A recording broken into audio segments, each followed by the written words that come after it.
হাসিনাকে খুনি হাসিনা বলতে পারি।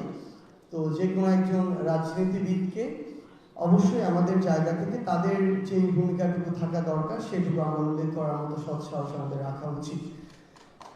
আমরা বাজারগুলোতে যখন বিভিন্নভাবে পরোক্ষভাবে অনেকের মাধ্যমে তথ্য নেওয়ার চেষ্টা করেছি, গতানুগতিকভাবে আগের মতো করে এখনও সেই চাঁদাবাজিগুলো চলছে। আমরা যে সিন্ডিকেট বলছি, এই সিন্ডিকেটের সবচেয়ে বড় একটা অংশ যে নিয়ন্ত্রণ করে রাজনীতিবিদরা, এটা নিয়ে তো কোনো সন্দেহ নেই। এবং সবচেয়ে গুরুত্বপূর্ণ হচ্ছে সেভাবেই আসলে আমাদের যারা সবার এখানে দায় রয়েছে, ট্রু, বাট বিজনেসম্যানরাও অনেক ক্ষেত্রে তাদের বিভিন্ন যে প্রভাব সেগুলো বিস্তার করার চেষ্টা করেন, এটা যেমন সত্যি, বাট অনেক ক্ষেত্রে তো এটাও দেখা যায় যে তারা জীর্ণ হয়ে যান রাজনীতিবিদদের হাতে।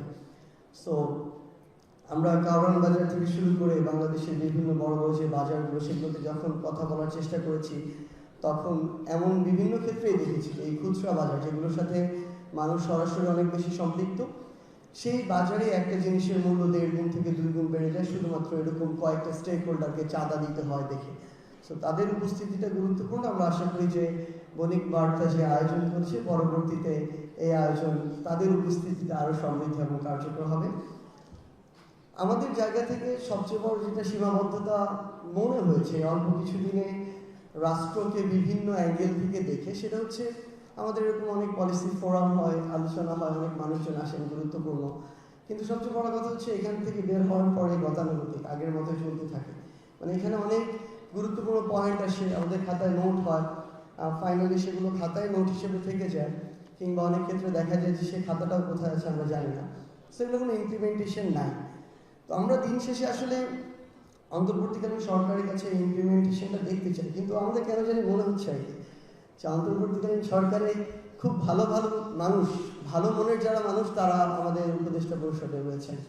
এই জন্য তারা হয় সবাইকে ভালো মনে করছেন বাংলাদেশে যারা আছে, আদারওয়াইজ মনে করছেন সবাই ভালো হয়ে যাবে, কিন্তু এটা তো সম্ভব না।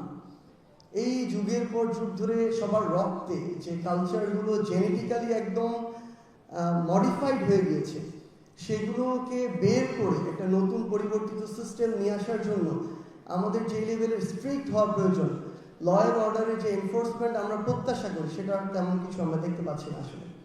তো সেই জায়গা থেকে আমাদের অন্তর্বর্তীকালীন সরকারের, আমরা শুধু একটা মন্ত্রণালয় নিয়ে বলছি না, সকল মন্ত্রণালয়ের মধ্যে আমরা এই বিষয়টা দেখছি। সো এই ক্ষেত্রে আমার মনে হয় যে আমরা এটা মনে করতে পারি যে যারা আজকে এখানে আসলে সম্মানিত উপদেষ্টা হিসেবে রয়েছে, যে কোনো মন্ত্রণালয় হোক না কেন, তারা এত রক্ত এবং জীবনের বিনিময়ে সৌভাগ্যক্রমে এরকম একটা সুযোগ পেয়েছেন। সো 1 বছরে বা যতটুকুই সময় আছে আমাদের হাতে, ওই সময় কিছু একটা করে দেখান। আমার মনে হয় এই চেষ্টাটুকু, একটা কাজ, আমরা মনে করি আমাদের প্রায় 24-25 জন উপদেষ্টা, একজন যদি একটা মন্ত্রণালয়ে একটা কাজ করেন যেটা ন্যাশনালি একটা পজিটিভ ইম্প্যাক্ট ক্রিয়েট করবে, এটা আমরা আমাদের সারা জীবন, আমাদেরকে যদি পরবর্তীতে এসে খুনি হাসিনা তার দোসর অন্য কোনো এজেন্ট এসে হত্যা করে ফেলে, আমাদের বিন্দু মাত্র দুঃখ হবে না। অন্তত এটুকু বলতে পারবো যে অন্তর্বর্তীকালীন সরকারের সময়ে 24 জন উপদেষ্টা 24টা সংস্কার করেছেন, যেটা পুরো বাংলাদেশের পরিবর্তনের জন্য সবচেয়ে গুরুত্বপূর্ণ ভূমিকা রেখেছিল। আমরা আসলে এখনো আশাবাদী, কিন্তু সবচেয়ে বড় কথা হচ্ছে যতটা আশা আমরা করেছিলাম সেই জায়গায় আমাদের প্রত্যাশা কিছুটা কমছে। আমরা চাই আমাদের এই প্রত্যাশা আরও বাড়ুক। আমরা আমাদের জায়গা থেকে অ্যানালাইসিস করার চেষ্টা করেছিলাম বিভিন্ন পয়েন্ট। আপনারা খুব স্বাভাবিকভাবেই এই জায়গাগুলোর টেকনিক্যাল মানুষ, এক্সপার্ট, আপনারা খুব ভালো জানবেন। আমরা যতই চেষ্টা করি না কেন 2, 4, 7 দিনে হয়তো সারফেস লেভেলের একটা আইডিয়া পাবো, বাট আমাদের জায়গা থেকে যেটা মনে হচ্ছে, আমাদের এই বিজনেস সেক্টরে বা আমদানি রপ্তানির ক্ষেত্রে বড় বড় কিছু প্রতিষ্ঠান যেভাবে বিগত 16 বছর কিংবা তার আগেও এই বিষয়গুলোকে নিয়ন্ত্রণ করেছে, স্পেশালি আমাদের আমদানির জায়গাটা, এই জায়গা আমার মনে হয় আরেকটু ডিসেন্ট্রালাইজড হওয়া প্রয়োজন। আমাদের কাছে এমন তথ্য রয়েছে যে এই বড় প্রতিষ্ঠানগুলো আসলে ঠিক করে দেয় কোন মাঝারি বা ক্ষুদ্র প্রতিষ্ঠান কোথায় থেকে আমদানি করবে। এই বড় প্রতিষ্ঠানগুলো যদি তাদের জায়গা থেকে ফোন না দেয়, পারমিশন না দেয়, মাদার ভেসেল থেকে লাইট ভেসেলে পণ্যগুলো নামে না। ইভেন কষ্ট করে টাকা দিয়ে যদি নামানো হয়, দেখা যায় যে সেখান থেকে কর্মচারী ইউনিয়ন আরেকটা ফোন কল পেয়ে ওই পণ্যগুলো খালাস করে না। সো এই যে প্রত্যেকটা পরতে পরতে যে বিষয়গুলো আমরা অবজার্ভ করছি, আমাদের মনে হচ্ছে এগুলো সামগ্রিক প্রচেষ্টা ছাড়া সম্ভব নয়। আমরা এরকম ফোরামে যখন প্রত্যেকটা স্টেক হোল্ডার থাকে, আমরা নিজেদের যে সীমাবদ্ধতাগুলো সৎসাহস নিয়ে সেগুলো কম তুলে ধরি।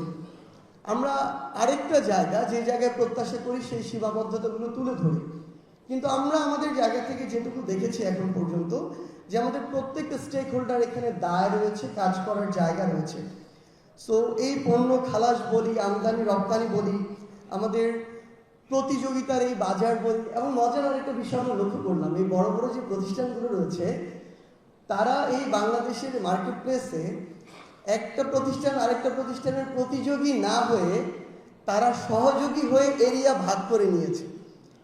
তারা তাদের মতো করে আলাদা আলাদা জায়গায় ডিল করে। যেমনভাবে আমরা এটা দেখি, আমি তো ওয়াইল্ড লাইফ নিয়ে পড়াশোনা করেছি, জেনেটিক্স নিয়ে, জিওলজি নিয়ে, তো আমরা দেখেছি সেখানে অ্যানিমালদের মধ্যে আলাদা টেরিটরি ভাগ করা থাকে এবং বিভিন্নভাবে এই টেরিটরি দেয়া হয়। তো সেই এক টেরিটরিতে আরেক টেরিটরি কেউ যায় না। তো এখানেও যেটা হয়েছে আর কি, এখানে বড় বড় কিংডম ক্রিয়েট হয়েছে। এই কিংডমের মধ্যে টেরিটরি ভাগ হয়ে গিয়েছে এবং এক টেরিটরি কেউ আরেক টেরিটরিতে যায় না, এবং সেভাবে পুরো বাজারটা ওই নির্দিষ্ট জায়গায় কন্ট্রোল করা হচ্ছে। সো আমাদের মনে হয় এই মানে সমঝোতাপূর্ণ সহযোগিতামূলক বাজারের জায়গায় আমাদের প্রতিযোগিতামূলক একটা বাজার খুব বেশি দরকার। আমাদের প্রতিযোগিতা কমিশনের যিনি আমাদের এখানে কথা বললেন, তিনি যেমন বললেন যে প্রতিযোগিতা বিরোধী কর্মকাণ্ড নির্মূল করাই তাদের কাজ। সেই জায়গায় বিগত 16 বছরের মনে হয় তারা সবচেয়ে বড় ব্যর্থ প্রতিষ্ঠান, কারণ তারা এই কাজটা কিছুই করতে পারেনি। সো আমরা আমাদের জায়গা থেকে একদম শুধু অনুরোধ প্রত্যেকটা জায়গায় থাকবে। আমাদের রাজনীতিবিদদের আমরা চাই যে যারা রাজনীতি করতে চায় আগামী বাংলাদেশে, তাদের সৎভাবে উপার্জনের একটা পথ তৈরি তারা করুক, না হয় আপনারা সহযোগিতা করেন দয়া করে। কিন্তু এরকম অসৎভাবে প্রত্যেকটা জায়গায় চাঁদাবাজি নামে লুটপাটের এই ট্রেডিশনটা বন্ধ হওয়া উচিত।